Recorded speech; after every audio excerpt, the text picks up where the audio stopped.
नमस्कार, बहुत बहुत स्वागत है आपका प्राइम टीवी में। मैं हूं आपके साथ प्रिया तिवारी। शुरुआत करते हैं बुलेटिन की, उससे पहले नजर डालते हैं इस वक्त की बड़ी खबर पर। हरियाणा से इस वक्त की बड़ी खबर। आज और कल इंटरनेट पर पाबंदी। हरियाणा के ज्यादातर जिलों में इंटरनेट बंद। पिछले 5 दिनों से इंटरनेट की सुविधा बंद है। अब 3 फरवरी शाम 5 बजे तक पाबंदी बढ़ी। जी हां, हरियाणा से इस वक्त की बड़ी खबर हम आपको बता रहे हैं, जहां आज और कल इंटरनेट पर पाबंदी लागू कर दी गई है। वहीं हरियाणा के ज्यादातर जिलों में इंटरनेट सेवा बंद कर दी गई है। बता दें कि पिछले 5 दिनों से इंटरनेट की सेवा जो है वो बंद कर दी गई है। अब 3 फरवरी की शाम 5 बजे तक ये सेवा बंद रहेगी। तो ये खबर हम आपको हरियाणा से बता रहे हैं।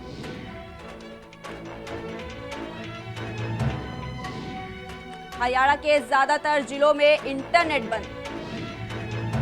पिछले 5 दिनों से इंटरनेट की सुविधा बंद है।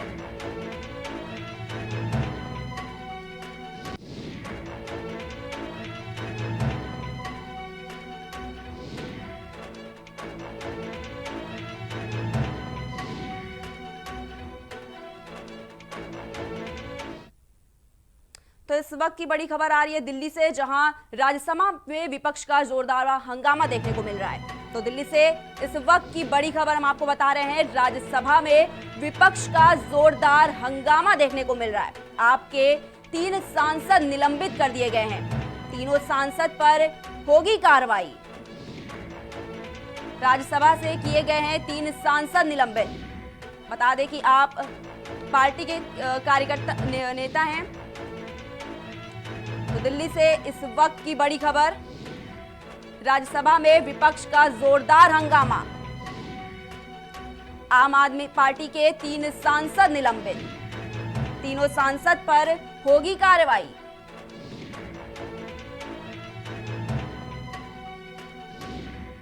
संजय सिंह, एसके गुप्ता और एनडी गुप्ता को किया गया है निलंबित। तो दिल्ली से इस वक्त की बड़ी खबर हम आपको बता रहे हैं, जहां राज्यसभा में विपक्ष का जोरदार हंगामा देखने को मिल रहा है।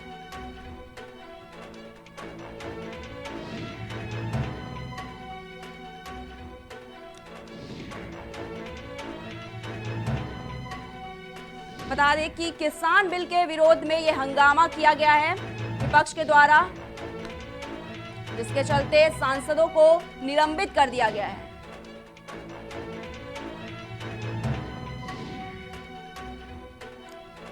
जी हां, हम आपको बता दें कि आम आदमी पार्टी के सांसद जो हैं वो लगातार कृषि बिल के विरोध में हंगामा कर रहे हैं और सरकार पर जमकर निशाना साध रहे हैं, जिसके चलते राज्यसभा में विरोध प्रदर्शन किया गया और सांसदों को निलंबित कर दिया गया है। बता दें कि इसमें 3 सांसद शामिल हैं।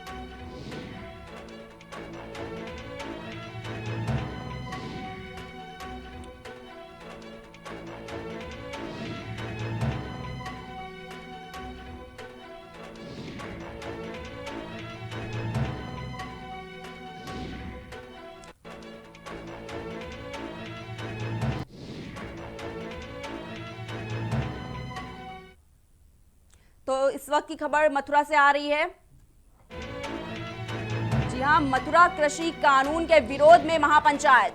बलदेव इलाके के अवरैनी चौराहे पर महापंचायत में ज्यादा भीड़ जुटने की आशंका। महापंचायत में नरेश और गौरव टिकैत भी पहुंच सकते हैं। जी हां, मथुरा कृषि कानून के विरोध में महापंचायत, बलदेव इलाके के अवरैनी चौराहे पर महापंचायत। बता दें कि महापंचायत में ज्यादा भीड़ जुटने की आशंका जताई जा रही है। वहीं महापंचायत में नरेश टिकैत भी पहुंच सकते हैं।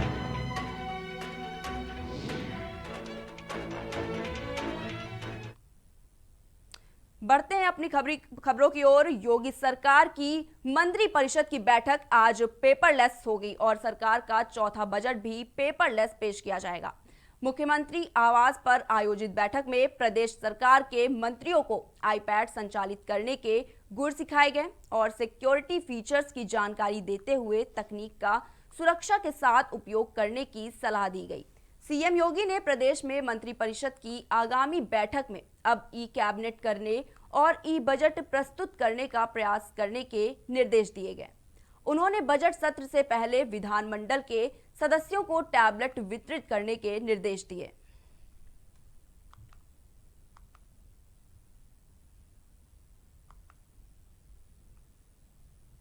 सपा अध्यक्ष अखिलेश यादव ने शेरो शायरी के माध्यम से किसानों के मुद्दों पर सरकार पर निशाना साधा है। उन्होंने ट्वीट किया है, सियासत तू है कमाल, उठा के रास्ते में दीवार बिछाकर कटीले तार, कहती है आग करे बात। आखिर में उन्होंने लिखा है कि किसानों को भाजपा नहीं चाहिए। पूर्व मुख्यमंत्री अखिलेश यादव ने कहा है कि केंद्र सरकार का यह बजट नहीं, मायूसी का दस्तावेज है।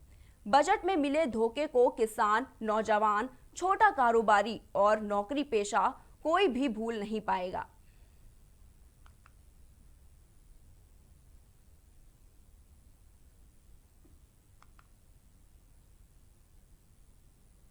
मुख्यमंत्री योगी आदित्यनाथ ने विद्यालयों में कक्षा 6 से 8 तक कक्षाओं का संचालन जल्द शुरू करने के निर्देश दिए हैं। उन्होंने कहा है कि प्रदेश में कक्षा 6 से 8 तक के परिषदीय स्कूलों में जल्द पठन पाठन शुरू किया जाएगा। सीएम आवास पर आयोजित बैठक में मुख्यमंत्री योगी आदित्यनाथ ने केंद्र सरकार की गाइडलाइन के अनुसार स्थिति का आंकलन करने के बाद कक्षाओं का संचालन शुरू करने के निर्देश दिए हैं। उल्लेखनीय है कि कोरोना संक्रमण के कारण 15 मार्च 2020 से प्रदेश में परिषदीय स्कूलों में कक्षाओं का संचालन नहीं हो रहा है। कक्षा 9 से 12 तक का संचालन नवंबर 2020 से शुरू हो गया था।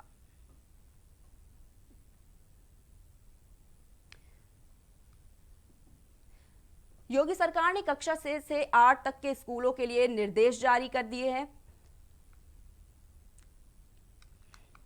कक्षा 9 से 12 तक का संचालन नवंबर 2020 से शुरू कर दिया गया था। वहीं 2020 से प्रदेश में परिषदीय स्कूलों में कक्षाओं का संचालन नहीं हो रहा है।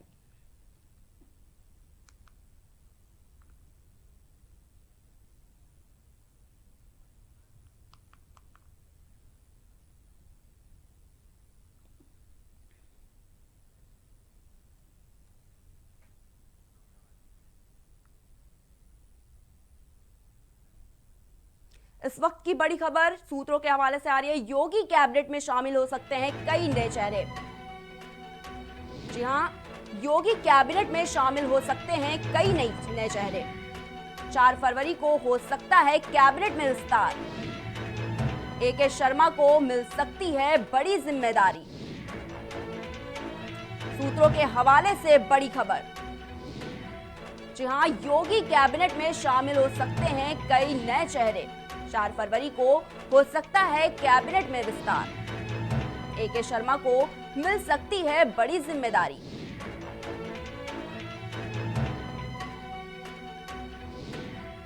जी हां, हम आपको बड़ी खबर बता रहे हैं। योगी कैबिनेट में कई नए चेहरे शामिल हो सकते हैं। 4 फरवरी को कैबिनेट में बड़ा विस्तार देखने को मिल सकता है। AK शर्मा को मिल सकती है बड़ी जिम्मेदारी।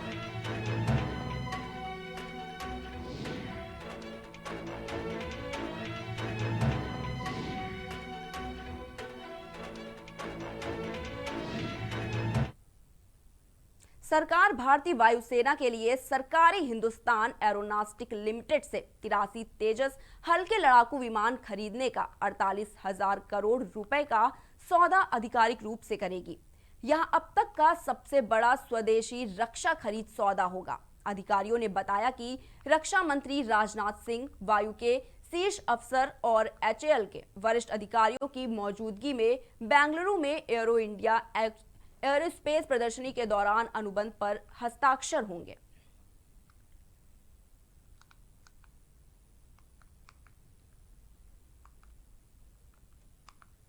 भारत के उत्तरी और मध्य भाग में 3 से 5 फरवरी के बीच बारिश होने का अनुमान है। भारतीय मौसम विज्ञान विभाग ने यह जानकारी दी है। IMD ने कहा कि अगले 3 से 4 दिन के दौरान उत्तर पश्चिमी में और मध्य भारत के ज्यादातर इलाकों में न्यूनतम तापमान में वृद्धि होने की पूरी संभावना है और अगले 24 घंटे में शीतलहर से निजात मिल सकती है। आईएमडी के राष्ट्रीय मौसम पूर्वानुमान केंद्र के अनुसार पश्चिमी विक्षोभ के कारण अफगानिस्तान के ऊपर चक्रवात की स्थिति बनी रही है।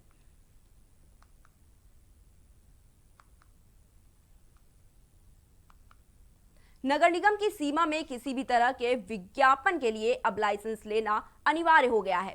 विज्ञापन करने वालों को शुल्क भी देना होगा। नगर निगम की ओर से बनाए उपविधि विज्ञापन पर अनुज्ञा शुल्क का निर्धारण और वसूली 2018 का सरकार ने नोटिफिकेशन जारी कर दिया है, जो 1 फरवरी से प्रभावी हो गया है। अब बिना नगर निगम के अनुमति के शहर में प्रचार नहीं किया जा सकेगा। मेट्रो और रेलवे का भी विज्ञापन के लिए शुल्क देकर लाइसेंस लेना होगा।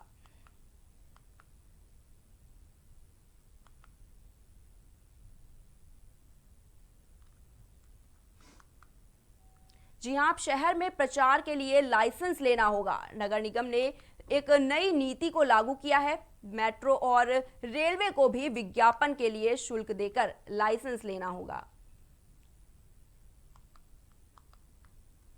भारत में 2 महीने से जारी किसानों का आंदोलन अब दुनिया भर में सुर्खियां बटोर रहा है। पहले की कई देशों में किसानों के आंदोलन पर चर्चा हो चुकी है। अब बीते दिन अमेरिकी पॉप स्टार रिहाना ने इसको लेकर अपना समर्थन जता दिया है। इसके बाद से ही इंटरनेशनल सेलिब्रिटी लगातार किसान आंदोलन को लेकर अपनी राय रख रहे हैं। पर्यावरण को लेकर काम करने वाली भारतीय एक्टिविस्ट लिसीप्रिया कंजुमन ने भी बीते दिन ट्विटर पर खुलकर किसान आंदोलन का समर्थन किया।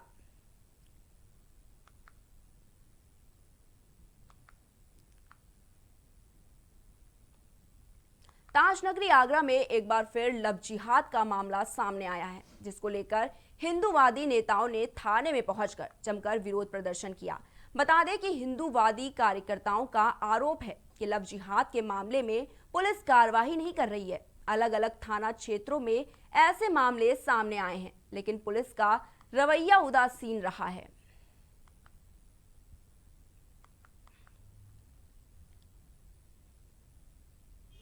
देखिए, कुछ कल एक सूचना मिली थी जिसमें एक महिला किसी पुरुष के साथ, शादीशुदा महिला किसी पुरुष के साथ जाने की खबर मिली थी। पुलिस तुरंत जो है, पुलिस ने हम लोगों ने टीम फॉर्मेशन करके उस महिला को बरामदगी भी कर ली गई है और उस महिला की बरामदगी भी हो गई थी। उसको अभी मजिस्ट्रेट के सामने बयान के लिए पेश किया गया। आजमगढ़ का बलिया कल्याणपुर गांव, जो कि विकासखंड बिलरियागंज में स्थित है, वहां के ग्रामीणों ने कलेक्ट्रेट पहुंचकर प्रदर्शन किया और आरोप लगाया कि गांव में वोटर लिस्ट में काफी हेराफेरी की गई है। इसमें लेखपाल, बीएलओ और निवर्तमान प्रधान के पति की मुख्य भूमिका है।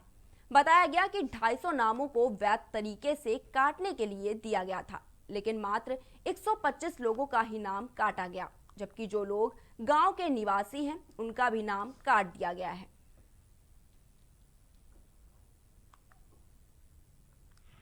हम लोग जिला अधिकारी के आए हैं और वोटर लिस्ट में जो गड़बड़ी हुई है, बीएलओ द्वारा मनमानी की गई है, उसमें बहुत से नाबालिग बच्चों का नाम चढ़ गया है, 15-15 साल का, जिनकी आईडी हम लोगों के पास है। और हमारे घर के प्रत्याशी रही हैं 2015 में, उनका भी नाम काट दिया गया है बीएलओ द्वारा।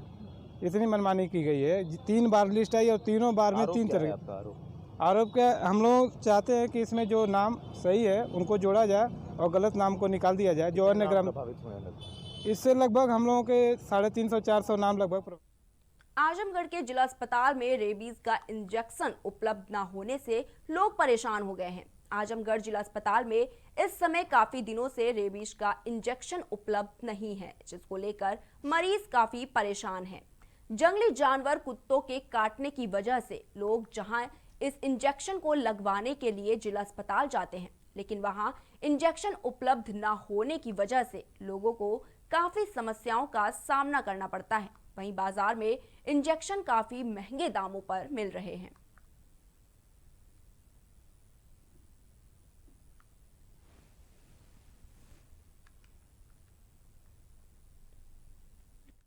कुछ नहीं, कुत्ते की सुई में 2 दिन से दौड़ रहा हूँ, कुत्ते की सुई नहीं मिल रही यहाँ पे। यहाँ पे लोकल लोग कह रहे हैं कि यहाँ 2 महीने से सुई नहीं है, तो अंदर देखिए तो काफ़ी सुइयाँ पड़ी हैं। मैं इस कहना चाहता हूँ कि मान लीजिए हम तो दिक्कत में है, और लोग जनता जो गरीब आ रहे हैं वो दिक्कत में ना हो।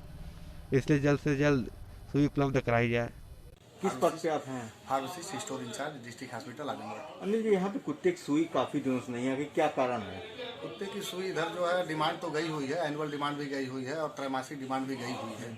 बट कोविड-19 के सारे कंपनियां जो है भारत बायोटेक जो हमको सप्लाई कर रही थी अब तक, और भारत बायोटेक जो है कोविड-19 वैक्सीन बनाने में लग गई थी। जैसा कि कॉर्पोरेशन से बात करने पर मालूम हुआ कि वैक्सीन अभी तैयार हो रही है, करीब करीब आपको 40 से 45 दिन लगेंगे पहुँचने में। जब स्टोर में आ जाएगी वैक्सीन वेयर हाउस लखनऊ, तब हम लोगों को उपलब्ध कराई जाएगी। कुत्ते काटे की सुई 1-1.5 महीने से यहाँ पे अवेलेबल नहीं है और इसके लिए हमारे द्वारा भी और सीएमओ साहब के द्वारा भी लिखा भी गया है, वो पर्सनली बात भी की गई है, लखनऊ से आती है और वो अभी तक हम लोग को अवेलेबल नहीं हो पाई। फिलहाल के बुलेटिन में बस इतना ही। देश दुनिया की तमाम बड़ी खबरों को देखने के लिए देखते रहिए प्राइम टीवी।